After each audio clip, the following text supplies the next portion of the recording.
The vibration started subtly, a low thrumming beneath the deck plates that resonated in Eric's bones, a counterpoint to the sterile hum of the starship's environmental systems.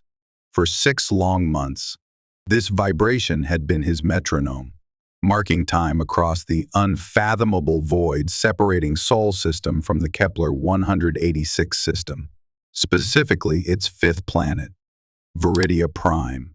He watched the starfield through the observation lounge's thick plasteel viewport, the distant suns cold, indifferent sparks against measureless black.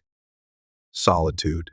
He'd told the Xenobotanical Institute Review Board it was for focus, for undistracted immersion in the unique biosphere they were sending him to catalog, a convenient half-truth.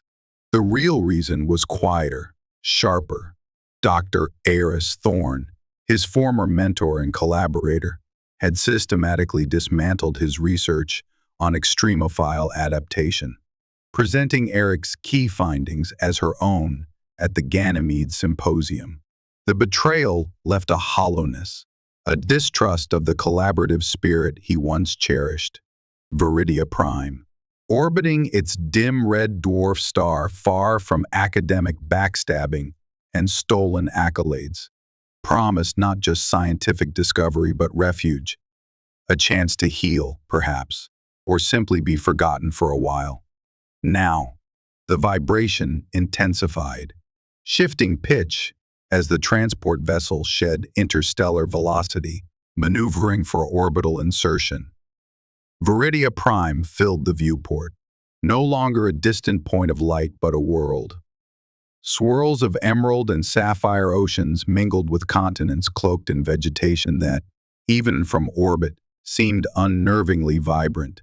Clouds laced with faint, shifting patterns of light drifted across the surface. Bioluminescence on a planetary scale, his destination. Zone Gamma was a coastal region on the largest continent, selected for its diverse biomes ranging from dense jungle to coastal wetlands. Remote sensing indicated an oxygen-rich atmosphere, complex organic signatures, and, crucially, no signs of technological civilization. Primitive. The initial reports called it untouched. Eric preferred and spoiled. The transition from the transport vessel to the solo landing module, the Dragonfly, was seamless, automated, strapped into the cramped cockpit, surrounded by flickering instrument panels displaying atmospheric composition, gravitational vectors, and descent trajectory. The solitude became absolute. No crew chatter, no shared anxieties. Just the synthesized voice of the onboard computer calling out altitudes and system checks. Atmospheric interface nominal. Heat shield temperature rising. Engaging primary retro thrusters. The module shuddered violently, gravity asserting its claim, pulling him down towards the glowing world below. Through the forward viewport, the landscape resolved from abstract patterns into tangible geography. Towering forests, ribbon-like rivers catching the alien sunlight, coastlines fringed with luminescent foam. It was beautiful, yes, but overwhelmingly alien. Every sensor reading, every visual cue screamed different. The air pressure, the specific gravity, the electromagnetic field, all within human tolerance, but subtly wrong. Like a familiar melody played in a discordant key, he managed the final descent manually, overriding the autopilot for a smoother touchdown in a small clearing he'd selected from orbital scans, bordered by towering, canopy-forming flora and what looked like a shallow, phosphorescent stream. The landing struts absorbed the impact with a groan of stressed metal. Then, silence. A profound, ringing silence that seemed to press in on him after the roar of re-entry and the hum of machinery, pulsing with soft light, breathing an air he hadn't yet tasted. Isolation.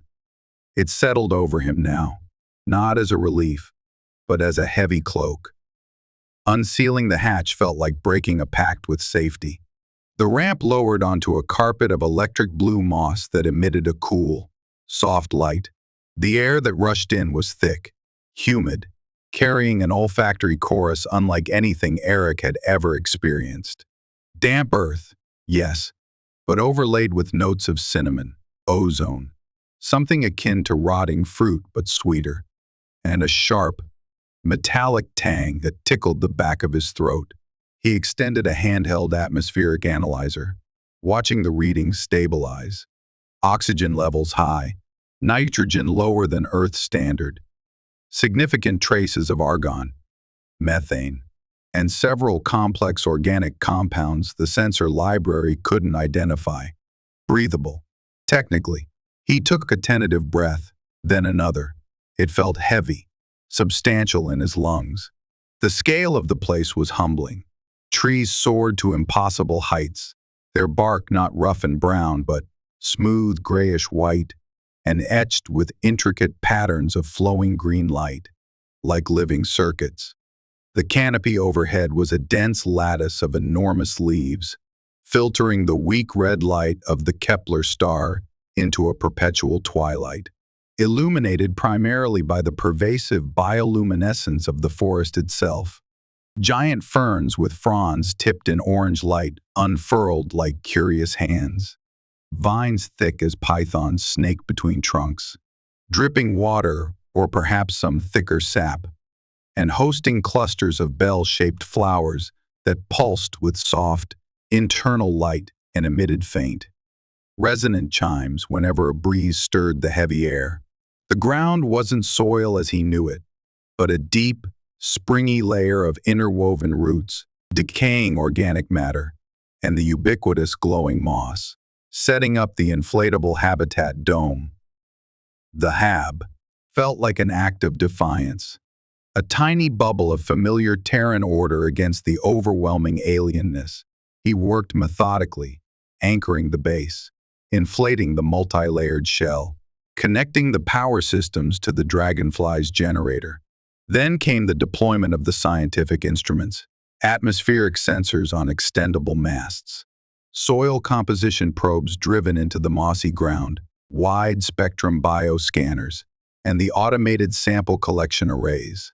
Finally, the sonic perimeter fence, laid out in a 50-meter radius around the hab and the lander. He activated it, and a low, almost subliminal hum filled the air, a demarcation line between his small territory and the wilderness. He felt a pang of guilt, imposing this artificial boundary on such a pristine world, but caution was non-negotiable. The first few days were a whirlwind of scientific fervor, the initial shock giving way to the thrill of discovery. Every square meter yielded something new. Plants that communicated through sequenced light pulses, fungi that extruded crystalline structures capturing atmospheric moisture, insects with wings like stained glass, leaving shimmering trails in the air. He meticulously documented everything, taking samples, running analyses, filling terabytes of data storage. He mapped the local stream, discovering it teemed with small, six-limbed amphibians whose skin shimmered with oily rainbows. He identified 3 distinct species of canopy, forming trees within sight of the hab, each with its own unique bioluminescent signature and complex symbiotic relationships with epiphytic growths. His logs filled with observations, hypotheses, sketches. He was in a xenobotanist's paradise. Yet, the alienness was relentless. The constant, soft glow from every surface made true darkness impossible, creating a perpetual, dreamlike state that messed with his circadian rhythms despite the hab's light-filtering capabilities. The sounds were a constant, low-level symphony of clicks, whistles, chimes, rustles, and deep, booming calls from the distance, none of them familiar, none of them comforting. Sleep came in short, restless bursts, often interrupted by a sound too close, a shadow moving strangely outside the hab's translucent walls. He found himself double-checking the sonic fence readings constantly, scanning the perimeter with thermal imagers, that revealed only the cool background of the flora and the occasional heat signature of some small, nocturnal creature skittering through the undergrowth. The feeling started subtly, easily dismissed as exhaustion or hyper-awareness, a sense that his movements were being tracked, not overtly, not menacingly, but observed. He'd be deep in concentration, calibrating a sensor, and the hairs on the back of his neck would prickle. He'd turn slowly, scanning the dense walls of foliage, seeing nothing but the intricate patterns of light and shadow. Or he'd replay the HAB's external audio logs and hear, beneath the ambient forest sounds, a faint rhythmic pattern, like soft footfalls just at the edge of the microphone's range, always stopping when he moved towards the entrance. Paranoia, he told himself sternly. Occupational hazard of extreme isolation. He focused on his work, pushing the feeling down. Then, the tangible strangeness began. His favorite high-intensity illuminator, used for examining deep tissue plant structures, vanished from his workbench inside the HAB. He searched everywhere, frustrated, convinced he'd misplaced it in his sleep-deprived state. He spent half a day cataloging near the stream, trying to put it out of his mind. When he returned, the illuminator was sitting precisely in the center of his workbench, not just returned, but polished, the lens free of the usual field smudges. A cold trickle of unease traced its way down his spine. That couldn't be explained by carelessness. The HAB was sealed. The logs showed no breaches, no pressure changes, nothing. A few days later, a specialized geological hammer he'd used to chip samples from a rocky outcrop about 200 meters from the HAB went missing. He distinctly remembered clipping it to his belt before returning. Gone. He searched the route back to the outcrop, meticulously scanning the mossy ground. Nothing. He resigned himself to requisitioning a replacement from the dragonfly's limited spares. The next morning, the hammer was leaning against the HAB's entrance, handle wiped clean, the head gleaming. Beside it lay a cluster of iridescent, beetle-like carapaces, neatly arranged in a circle. They were beautiful, shimmering with peacock hues, and Eric recognized the species, a burrowing insect whose tough exoskeleton was difficult to acquire intact. He hadn't even logged this species yet. How? The feeling of being watched was no longer ignorable. It was a palpable presence, a focused intelligence. He upgraded the perimeter sensors, adding multispectral scanners and motion trackers calibrated for larger biosignatures. They remained silent. Whatever was watching him was either incredibly stealthy, possessed some form of natural camouflage that defeated his technology, or it understood the sensors and how to avoid them. That last thought was the most disturbing. It implied a level of intelligence he wasn't prepared for. He started carrying his sonic pistol, a compact but powerful device capable of emitting focused sonic bursts. Whenever he left the HAB, its weight a constant, heavy reminder of his vulnerability. The gifts, as he reluctantly started thinking of them, continued. A perfectly preserved, fan-like frond from a rare high canopy fern, laid carefully on the dragonfly's ramp. A collection of smooth, warm stones arranged in a complex spiral pattern near his atmospheric analyzer. Once, a thick, sticky glob of amber-colored resin, smelling strongly of pine and citrus, left inside the unlocked external sample container, a container he was sure he had sealed. Each incident chipped away at his rational explanations, leaving behind a residue of fear and profound confusion. Was it hostility, a warning, simple curiosity, or something else entirely? He decided to conduct a controlled experiment. He deliberately left a standard-issue nutrition bar, bland but functional, on a flat rock just outside the sonic fence's effective range. He monitored the spot with a remote camera. For hours, Nothing happened. Then, just as the ambient light began to deepen towards the local equivalent of dusk, the camera feed flickered. A distortion, like heat haze but localized and brief, rippled across the image near the rock. When the image stabilized, the nutrition bar was gone. No creature was visible, just the empty rock and the gently pulsing flora. He rewound the footage, slowed it down, enhanced the resolution. The distortion was fleeting, amorphous, but definitely there. Something had moved, incredibly fast, and perhaps possessed some form of light-bending camouflage. Not paranoia, not imagination. Something was out there, interacting with him, watching him, and it was large, fast, and possessed abilities beyond his understanding. The forest suddenly felt much smaller, the hab walls much thinner. The first direct sighting happened during a period of heavy atmospheric ionization, a common occurrence on Veridia Prime when charged particles from the red dwarf star interacted with the planet's magnetic field, causing the ambient bioluminescence to flare dramatically and playing havoc with electronic sensors. Eric was forced to temporarily shut down the more sensitive external equipment, including the perimeter fence, to prevent damage. He was inside the hab, analyzing water samples from the stream, when a sudden, intense burst of emerald light flooded the dome. It wasn't the diffuse glow of the forest. This was focused, directional, coming from just beyond the hab wall. His breath hitched. He grabbed the sonic pistol, thumbing the safety off, every nerve ending alight. He moved slowly towards the entrance airlock, peering through the reinforced viewport. Outside, the forest was a riot of exaggerated light, the air thick with shimmering particles. And standing just beyond where the sonic fence normally hummed, partially obscured by a curtain of weeping, luminescent vines, was the source of the emerald light. It was tall, impossibly tall, easily head and shoulders above him, maybe more.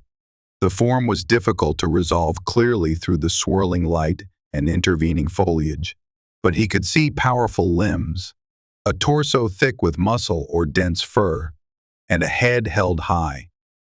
Surveying his camp, the light seemed to emanate from patterns shifting beneath its dark outer covering, and most intensely, from two large, luminous eyes that scanned the hab, the dragonfly, the silent equipment. Eric's mind struggled to categorize it. Mammalian, reptilian, something else entirely. It moved with a fluid grace that belied its size, stepping fully out from behind the vines. He got a clearer look now, and his blood ran cold. Thick, dark fur, almost black, covered its thawed body, but underneath, intricate patterns of bioluminescence pulsed and flowed, swirls, lines, constellations of emerald and silver light that shifted with its movements, mirroring the ionized atmosphere. It stood on digitigrade legs, ending in large feet armed with formidable-looking claws that dug slightly into the glowing moss. Its arms were long, powerful, tipped with similar claws. The head was elongated, vaguely lupine or canine, with a pronounced muzzle, alert pointed ears fringed with silver fur that caught the light, and those eyes, huge, intelligent, intensely green, like polished gemstones, radiating not just light, but palpable awareness. They fixed on the hab, on him. A low sound resonated through the hab walls, felt more than heard, a deep-chested growl that vibrated in Eric's teeth. It wasn't necessarily aggressive, but it was primal, territorial. The sound of a large predator assessing a potential threat or curiosity in its domain. Eric's training, his ingrained survival instincts, screamed danger. Apex predator, uncatalogued, hostile intent unknown. He raised the sonic pistol, his hands trembling slightly. He could see the creature clearly now. its silhouette sharp against the wildly fluctuating background light. It took a step closer, tilting its head, its luminous eyes narrowing slightly, as if focusing on him through the translucent dome wall. Another low growl, this one punctuated by a series of soft clicks. It raised one long clawed hand, palm open, extending it slightly towards the hab, a gesture, a threat display. Eric couldn't know. His fear spiked, isolated, facing an unknown, powerful life form displaying potential territorial behavior during a sensor blackout. The situation was critical. He acted on instinct. He pressed the firing stud, sending a wide-angle burst of high-frequency sound directly at the creature. He aimed low, hoping to deter, not injure. The sonic wave struck. The creature recoiled violently, a sharp, pained whine cutting through the air. It staggered back, shaking its head vigorously, its ears flat against its skull. The bioluminescent patterns under its fur flared erratically, pulsing with uncontrolled brightness. It lowered its head, fixing him with a stare that now held something new, confusion, pain, and something disturbingly like betrayal. The emerald eyes seemed to dim slightly. The intelligent light within them clouded. It let out one final, guttural sound, a complex mix of a growl and a whimper, then turned with astonishing speed and bounded away, disappearing into the ionized, glowing chaos of the forest like a phantom. Eric leaned against the cool inner wall of the hab, pistol still aimed at the empty space where the creature had stood, his breath coming in ragged gasps. His heart felt like it was trying to beat its way out of his chest. The intense emerald glow outside faded slowly as the atmospheric ionization subsided, returning the forest to its normal, softer luminescence. The silence that followed was deafening. He had encountered the Watcher, and he had attacked it. He replayed the sequence in his mind, the open palm, the head tilt, the clicks accompanying the growl. Had he misinterpreted? Had the growl been communication, not threat? Had the raised hand been a greeting, an offering? Met with a sonic blast. The creature's reaction, the pain, the confusion, the wounded retreat, didn't fit the profile of a mindless beast testing boundaries. It felt personal. A profound sense of unease settled over him, colder and deeper than the fear had been. He had potentially made a terrible mistake. He reactivated the perimeter fence as soon as the atmospheric conditions allowed, boosting the power output. But the low hum now felt less like protection and more like a barrier reinforcing his isolation, an isolation he might have just violently enforced. Sleep that night was impossible, his mind filled with the image of those wounded emerald eyes staring back at him from the glowing darkness.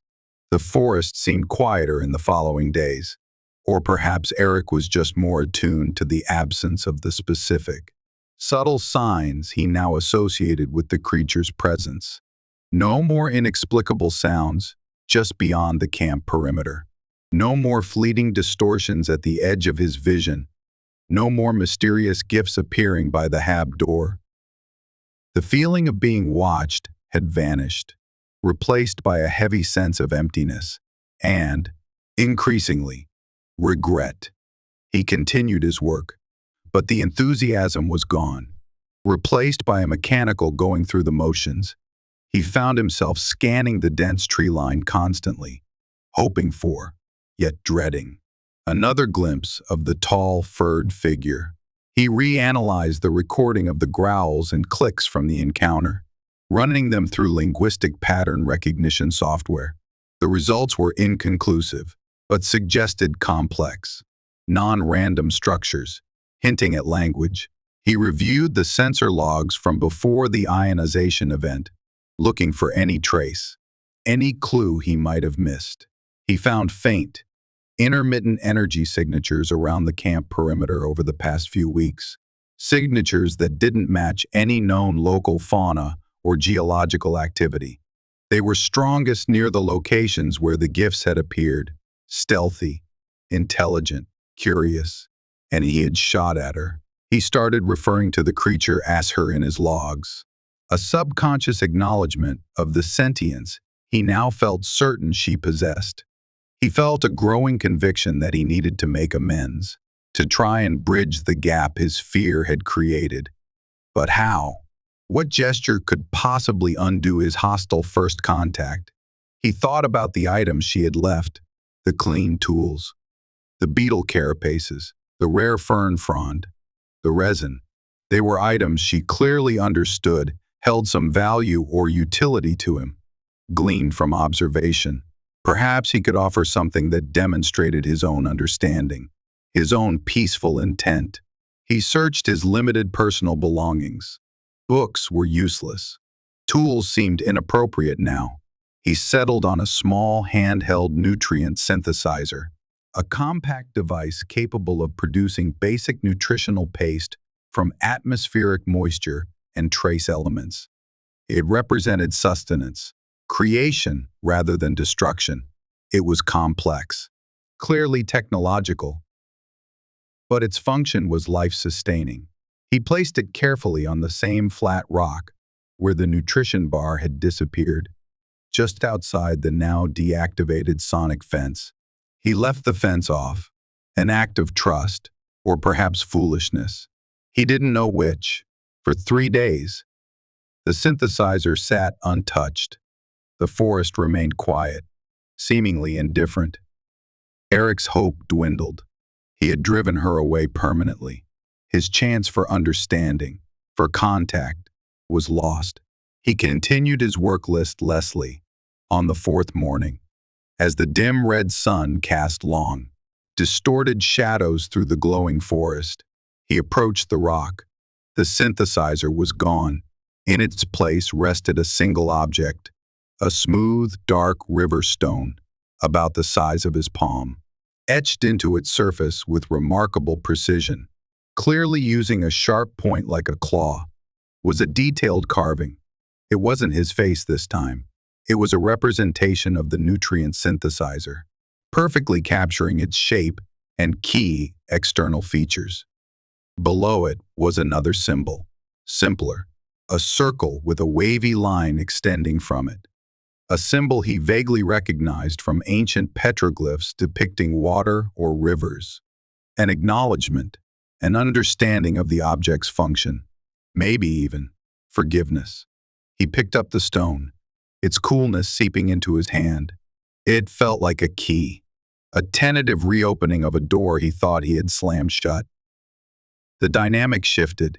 She didn't reappear immediately, but the feeling of being watched returned. Different this time, less like scrutiny, more like a cautious presence. Eric started talking aloud as he worked, not just narrating his actions, but speaking to the unseen watcher. Just calibrating the seismograph today, he'd announced to the silent trees.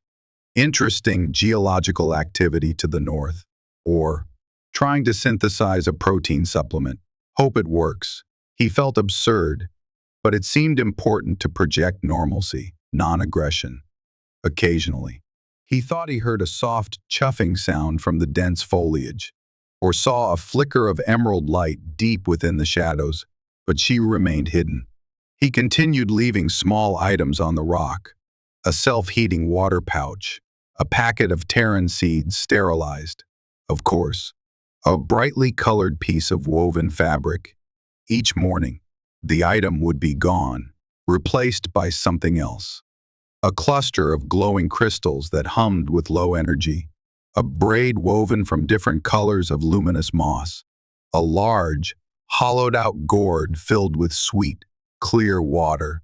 It was a silent dialogue, a patient rebuilding of trust, item by item. He began sketching her from memory in his logbook, trying to capture the blend of power and grace, the intelligent light in her eyes. He tentatively named her Serena in his private logs, the name feeling right, somehow. One cycle, while tracking a migratory flock of bioluminescent avian creatures near the stream, He ventured further from the hab than he had in weeks. He was crouched low, recording the bird's complex, trilling calls, when a sudden, sharp scent hit the air, ozone and something metallic, alarming. He looked up. A dense patch of rust-colored fungus clinging to a nearby tree trunk was rapidly expanding, pulsing angrily. He recognized it from his database: creeping corrosion fungus, highly aggressive, capable of consuming organic and even metallic materials at an alarming rate upon disturbance. He must have brushed against it without realizing. It was already spreading towards his boots. He scrambled backward, heart pounding, before he could draw his sonic pistol to try and blast the fungus. Back, a dark shape dropped from the canopy above, landing silently between him and the rapidly spreading corrosion. Serena. She stood tall, her back to him, facing the dangerous fungus. Her bioluminescence flared, not emerald this time, but a sharp, electric blue along her forearms and shoulders. She didn't touch the fungus. Instead, she let out a series of extremely high-pitched, resonant clicks, almost too high for him to hear.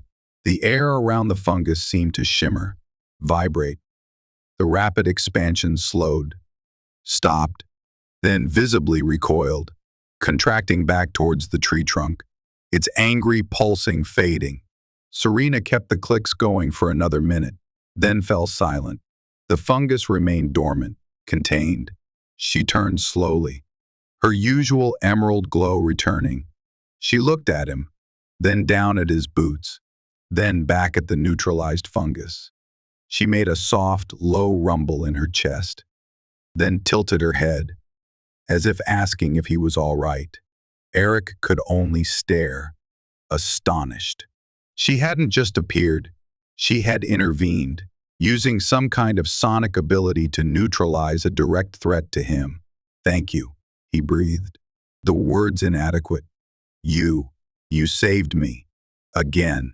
Serena watched him, her large eyes seeming to understand his intent, if not the words. She took a step closer. Closer than she had ever been since the first encounter. She stopped barely 2 meters away, then slowly sat back on her haunches, a posture that seemed deliberately non-threatening. She looked at him expectantly.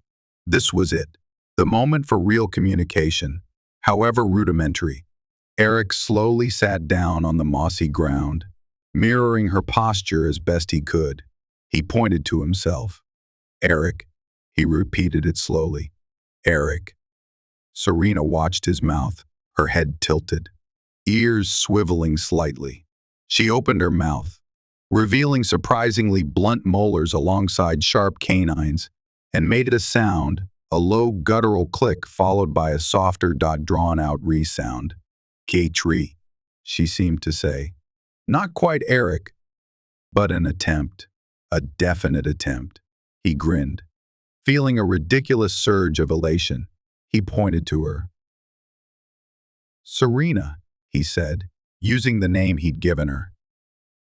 She watched him, then made a complex series of clicks and resonant tones, likely her actual name. Then, surprisingly, she tapped her own chest and repeated his approximation. "Sis-re-na." She was accepting his designation for her. He pointed to the stream. "Water." He pointed to a tree. "Tree." He pointed to the sky. "Sky." For the next hour, they sat there, pointing, naming, attempting sounds. Her vocalizations were complex, involving clicks, guttural stops, resonant hums, and whistles, often produced simultaneously. His simple Terran syllables seemed flat, crude in comparison. Yet, they found a rhythm. She learned food, danger, sleep, hab. He started to recognize patterns in her sounds. A sharp double click often preceded a warning. A low, purring rumble indicated contentment or curiosity. It was slow, painstaking, fraught with potential misunderstanding, but it was communication, real communication. The forest felt transformed again, no longer a place of isolation or potential threat, but a place of connection, of shared existence. As the light began to fade, Serena rose, gave him a soft chuff that he was starting to interpret as goodbye for now, and melted back into the glowing foliage. Eric walked back to the hab, his mind buzzing, clutching the carved stone, the weight of it no longer cold, but warm with possibility. Their interactions grew bolder, facilitated by the slow construction of a shared vocabulary of sounds and gestures. Serena would sometimes accompany him on his shorter sample-gathering excursions, keeping a respectful distance but clearly present, occasionally pointing out hidden flora or warning him away from unseen hazards with a sharp click. Eric learned to read her subtle cues, the slight flattening of her ears indicating uncertainty, the intensity of her bioluminescent pulse signaling alertness or strong emotion. He discovered she possessed incredible knowledge of the forest's intricate ecosystem, understanding symbiotic relationships and predicting weather patterns with uncanny accuracy. She showed him hidden groves where rare medicinal fungi grew, led him to pools of water so pure it barely registered on his sensors, and taught him, through mimicry, which glowing fruits were safe and nutritious, and which contained paralyzing neurotoxins. In return, Eric shared aspects of his world.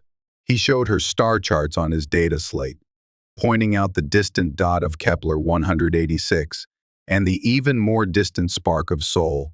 He played recordings of Terran music, classical symphonies, birdsong, ocean waves. Serena would sit silently, head tilted, her glow pulsing softly, seemingly fascinated by the alien sounds. She showed particular interest in his tools, watching intently as he repaired a faulty sensor or calibrated the atmospheric analyzer. Once, he dropped a small magnetic screwdriver before he could bend to retrieve it. Serena darted forward, picked it up with surprising dexterity despite her claws, examined it closely with her luminous eyes, then carefully placed it back in his outstretched hand, making a soft, questioning rumble. One cycle.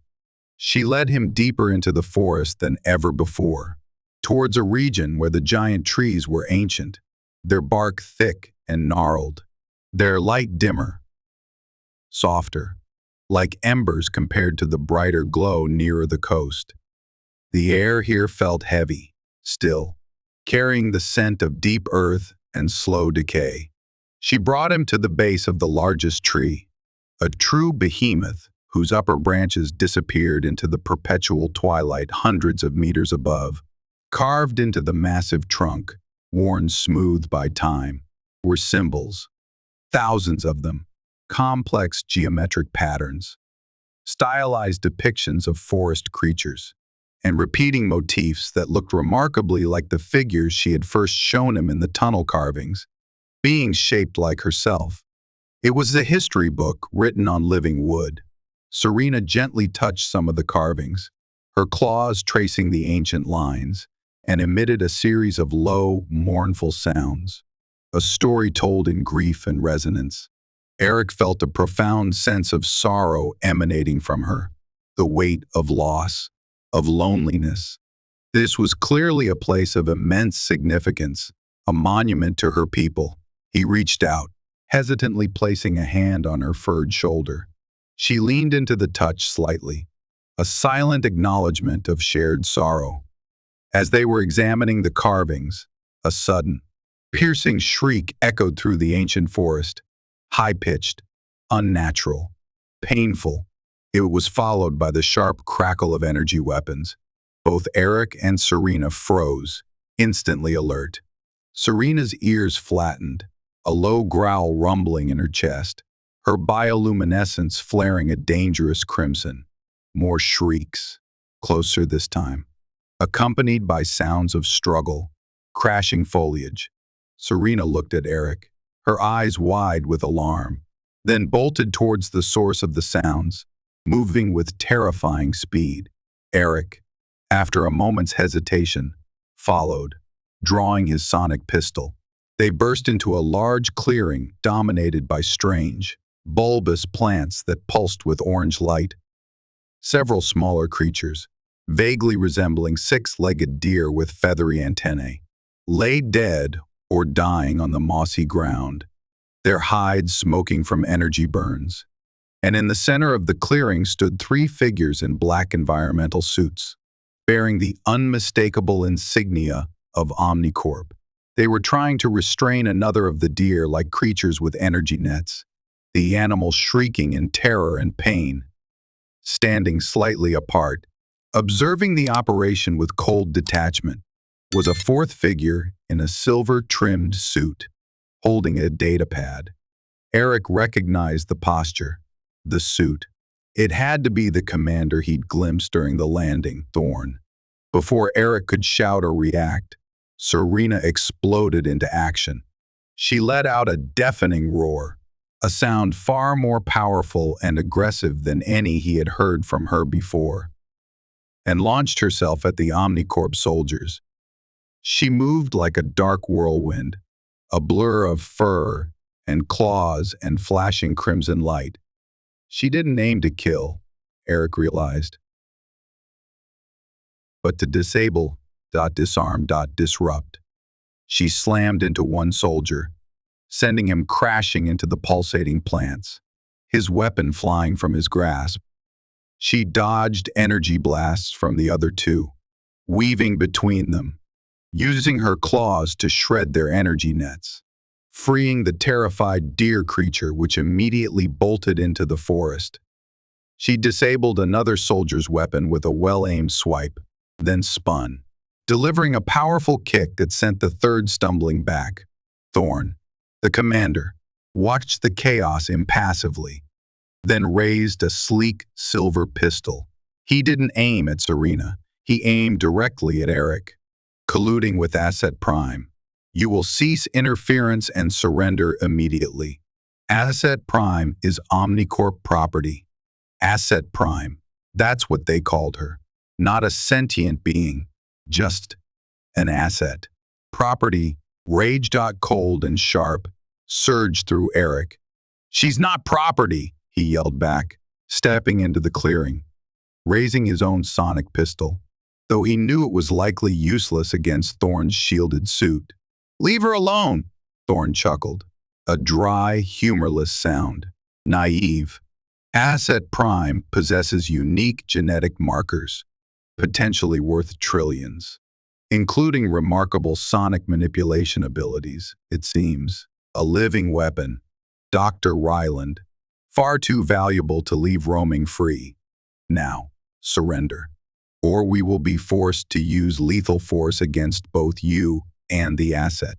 As Thorn spoke, Serena, having momentarily neutralized the three soldiers, spun towards him, her crimson glow intensifying, a low snarl ripping from her throat. Thorn adjusted his aim, shifting slightly towards Serena. Eric saw the calculation in the commander's stance. He was trying to provoke Serena into a direct attack, likely to justify using lethal force, or maybe capture her while she was focused on him. Then, something unexpected happened. One of the downed soldiers, the first one Serena had hit, was struggling to rise near the pulsating orange plants. Eric saw the Omni Corp insignia on his arm flicker, then change, overwritten by a different symbol, a stylized starburst Eric didn't recognize. The soldier raised his damaged weapon, but didn't aim at Serena or Eric. He fired a low-power stun bolt directly at Thorn's back. Thorn staggered, dropping his pistol and datapad, momentarily disoriented. Traitor! Thorn choked out, turning towards the soldier. Time to go! The soldier yelled, his voice distorted by the helmet but clearly urgent. He gestured towards Eric and Serena. Get out of here. Now. Thorn's protocols will call heavy reinforcements. Serena looked from the soldier to Thorn, then to Eric, confusion warring with aggression in her eyes. Eric made the decision. "Serena, let's go," he yelled, grabbing her arm. "He's right. We need to leave." Serena hesitated for only a second, then seemed to understand. She gave the mysterious soldier a final, quick look, then turned and bounded away, Eric sprinting after her, plunging back into the relative safety of the ancient forest. Behind them, they heard Thorn roaring orders, the sound of renewed weapons fire, and then silence. They didn't look back. They ran, leaving behind the carnage, the Omni Corp soldiers, and the baffling mystery of the soldier who had inexplicably helped them escape. The sanctuary they sought felt further away than ever, the danger closer, more complex, and infinitely more menacing. They ran for hours, pushing through the dense, glowing undergrowth. Serena navigating by instinct, Eric following blindly, his mind racing. Who was that soldier? Why had he helped them? Was it a trick, a trap? Or was there dissent within Omnicorp's ranks?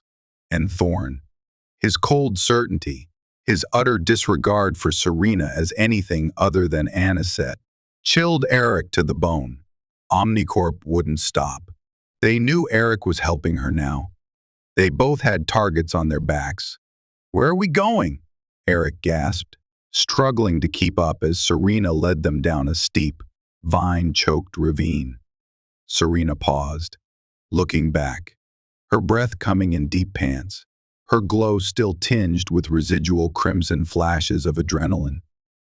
She made a series of gestures, pointing downwards, then making a flowing motion with her hand, then pointing towards the distant, ring-shaped mountains that marked the edge of the territory she considered safe. The hidden grove. But the direct route was too dangerous now. They needed a different path, a hidden way. She gestured towards the ravine floor, where a subterranean river plunged into darkness. The ancient tunnels. Their only hope was to disappear underground, using the network her people had built, hoping Omnicorp couldn't track them there.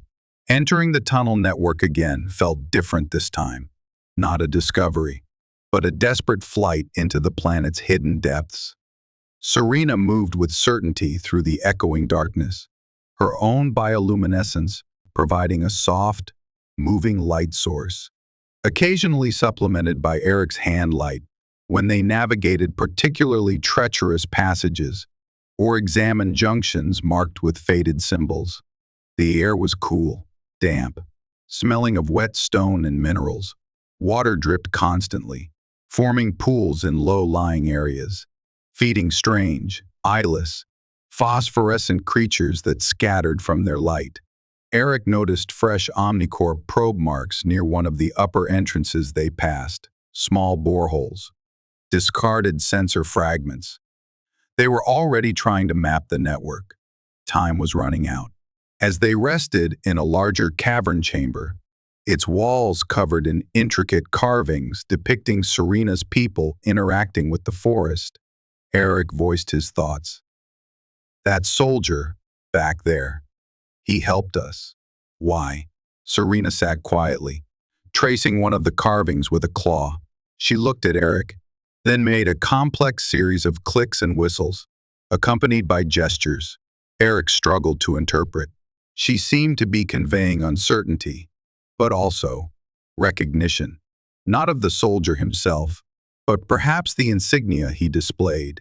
She pointed to the starburst symbol Eric described, then pointed to a specific, recurring element in the ancient carvings, a similar, though more stylized. Or was Omnicorp using symbols appropriated from local cultures? It was another layer of mystery they couldn't afford to solve right now. Their immediate problem was survival, evasion. Serena shared more of her preserved food. Eric used his remaining charge packs to recharge his data slate and sonic pistol. He tried accessing external networks, hoping the soldier's actions might signal a wider rebellion he could contact. but the tunnel walls blocked all signals. They were cut off. Serena indicated they needed to keep moving, heading towards a deeper, more hidden part of the network that led beneath the western mountain range. As they prepared to leave, Eric noticed something Serena carried in her woven pouch, not just food, but several smooth, metallic objects. He recognized them. Data chips. Omni Corp data chips, likely recovered from the soldiers she had disabled in the clearing, or perhaps even from Thorne's dropped data pad. Serena held one out to him, making a questioning sound. She couldn't access them, but she suspected they were important. Eric took the chips, his hands trembling slightly. If these contained Omni Corp operational data, personnel files, mission parameters, they could be invaluable. He slotted the first chip into his data slate. Encryption was heavy, military grade, but Thorne's field command likely used standard protocols Eric might have encountered peripherally during his institute work. He initiated decryption sequences, the slate's processor whining under the strain. While the decryption ran, they continued their journey, moving through tunnels that sloped steadily downwards. Hours passed in tense silence, broken only by the drip of water and the scuff of their feet on stone. Finally, the slate chimed. Decryption successful on the first chip. Eric stopped, hunching over the glowing screen. Eris Thorne. His blood ran cold. Eris, his former mentor, the woman who had betrayed him. She wasn't just the commander, she was the lead scientist behind the hunt for Serena. The notes detailed Serena's species, the Veridians, as Eris called them, focusing on their unique genetic structure, their sonic abilities, their deep connection to the planet's ecosystem. But the chilling part was the objective, not just study, not just weaponization, but replication.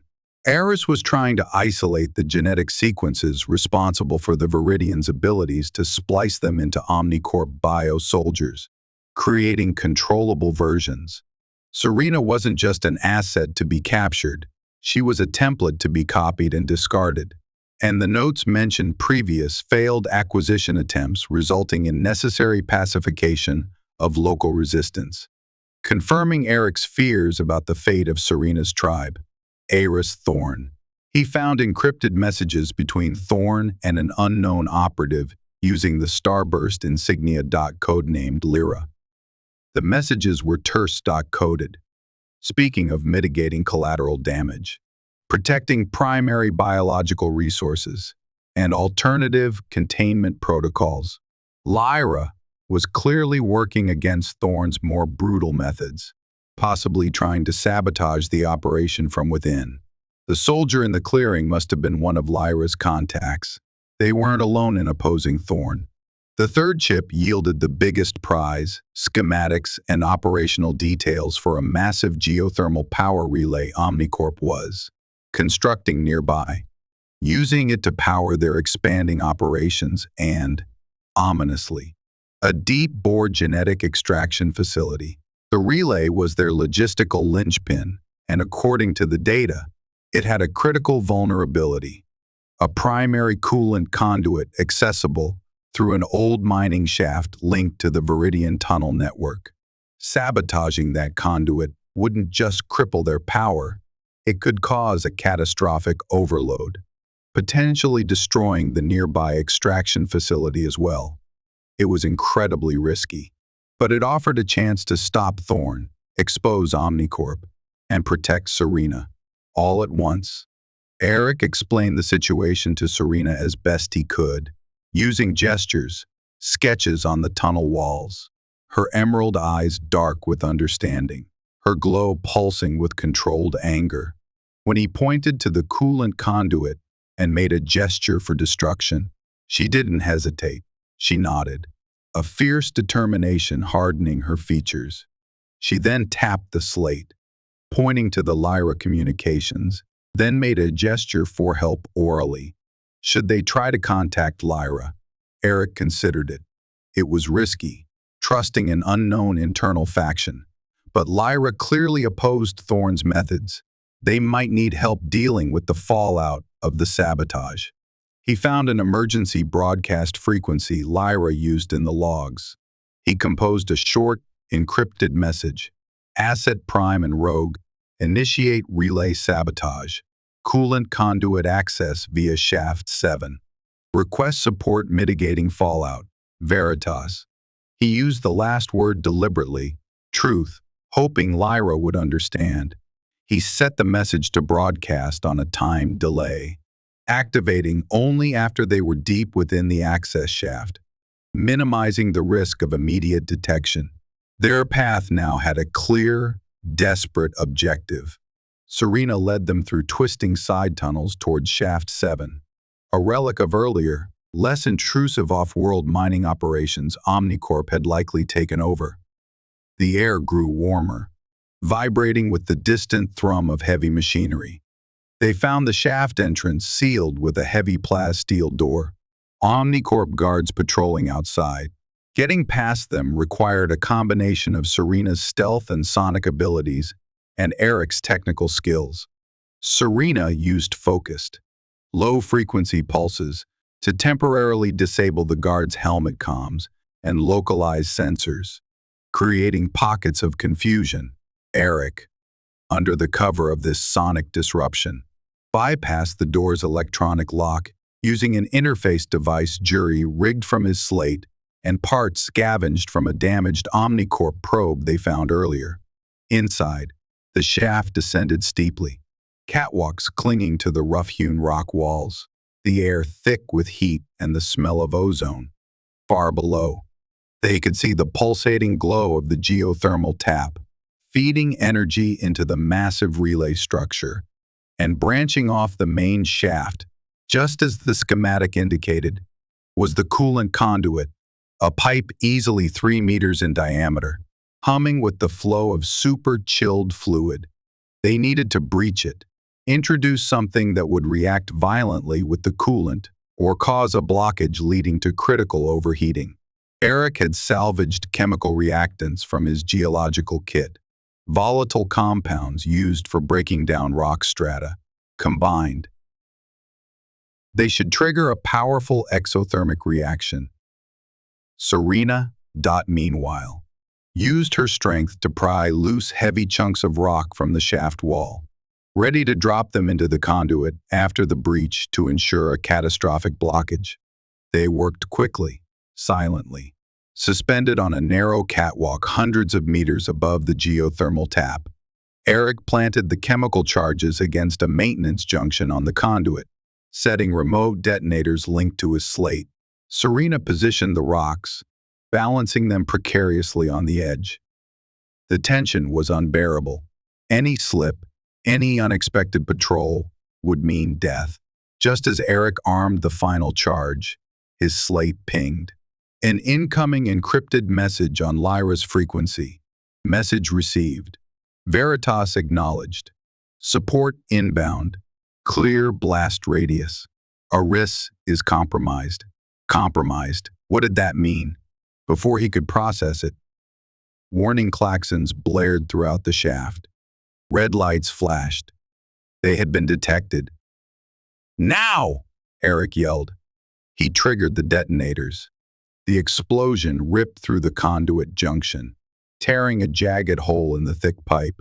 Super-chilled coolant vented explosively, flash freezing everything nearby. Serena shoved the massive rocks into the howling breach. Alarms screamed. The conduit pressure spiked off the scale on Eric's slate display. Secondary explosions rocked the relay structure below as the system tore itself apart. The floor beneath them shuddered violently.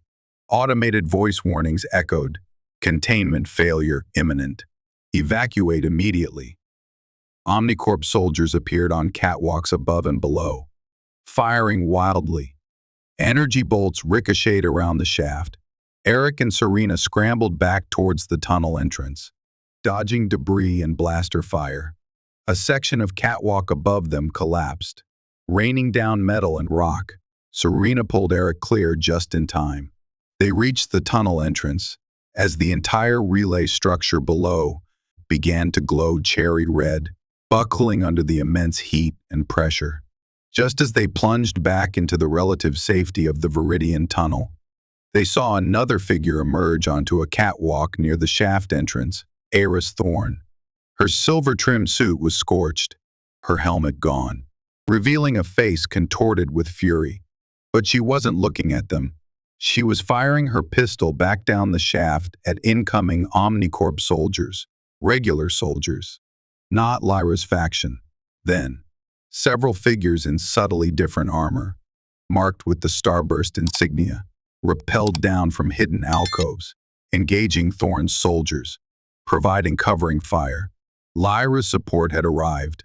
One of the starburst soldiers looked up, saw Eric and Serena, and gave a sharp nod before turning back to the firefight. Eric and Serena didn't wait. They fled deeper into the tunnels as the geothermal relay behind them went critical, erupting in a blinding flash of light and a shockwave that shook the very mountains. They had done it. They had struck a crippling blow against Omni Corp. But the fight, Eric suspected, was far from over. Eris Thorn was alive, compromised, fighting her own forces. And Lyra's mysterious faction had finally shown its hand. The future was uncertain, dangerous, but for the first time, they had allies, however enigmatic.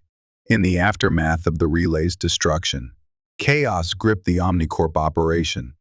Deprived of their primary power source, and with Thorn apparently engaged in infighting with Lyra's faction, their organized hunt collapsed.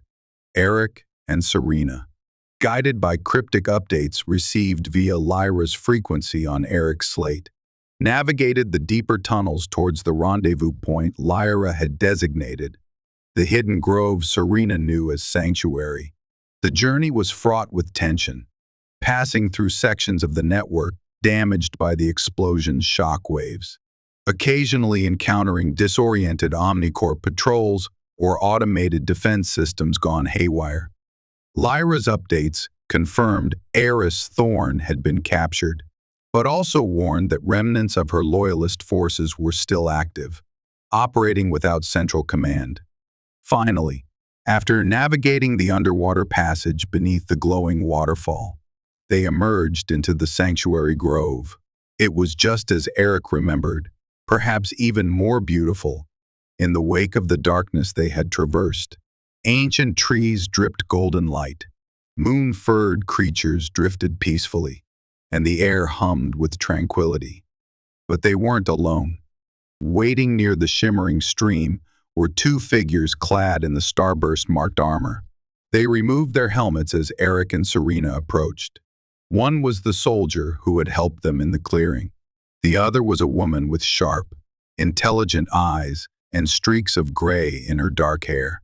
"Dr. Ryland," Serena, the woman said, her voice calm, carrying easily in the quiet grove. "I am Lyra, or rather, Dr. Aaliyah Reyes, formerly of Omni Corp R&D, now coordinating resistance." Eric stared. Aaliyah Reyes. He knew the name. A brilliant bioethicist who had vanished from the academic world years ago after publicly condemning Omni Corp's practices. She hadn't vanished. She'd gone underground, fighting them from within. The soldier beside her introduced himself as Corporal Jian Li, one of Reyes' core team. Reyes explained that her group comprised Omni Corp scientists, soldiers, and logistical staff disillusioned with the corporation's brutality and greed, working secretly for years to sabotage operations, leak data, and protect indigenous life forms like the Veridians. Eris Thorn's obsession with Serena and her willingness to destroy the planet's ecosystem to achieve her goals had been the final catalyst for Reyes' faction to move openly. The relay sabotage, initiated by Eric and Serena, had provided the perfect opportunity. "Eris Thorn is in our custody," Reyes confirmed, "along with the data chips you recovered and the logs from the relay station.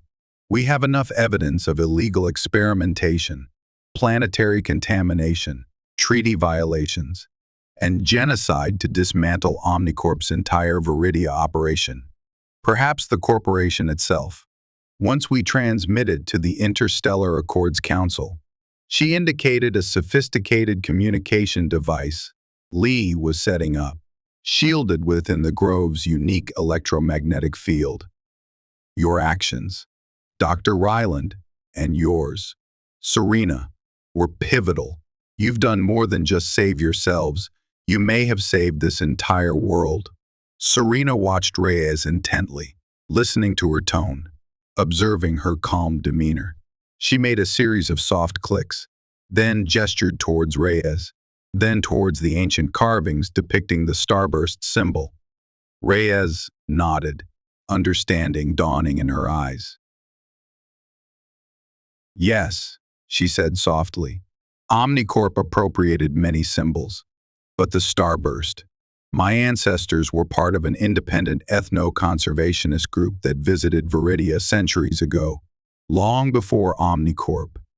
They documented the Veridians, admired their harmony with the planet. They left records, warnings Omni Corp ignored. My family passed down the symbol, the knowledge, the duty. Joining Omni Corp R&D was the only way I could get close enough to truly fight them, to honor that duty. Justice. It was coming.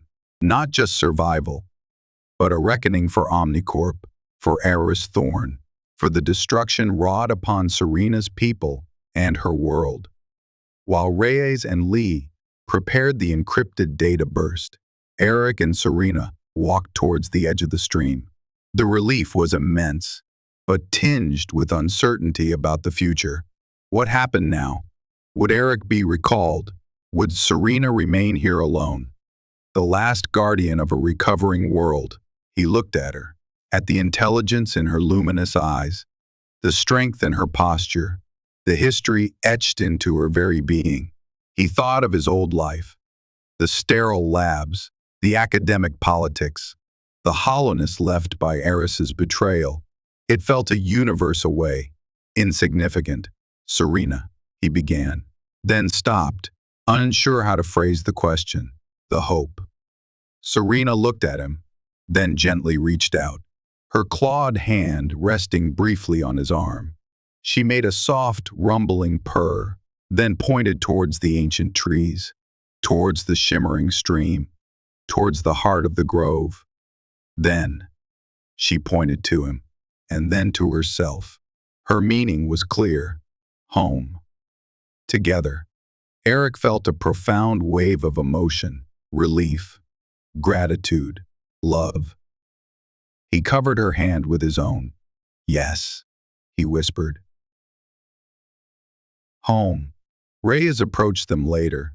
The data transmission successfully sent. The council is acting, she reported. Omni Corp assets are being frozen galaxy-wide. Enforcement fleets are en route.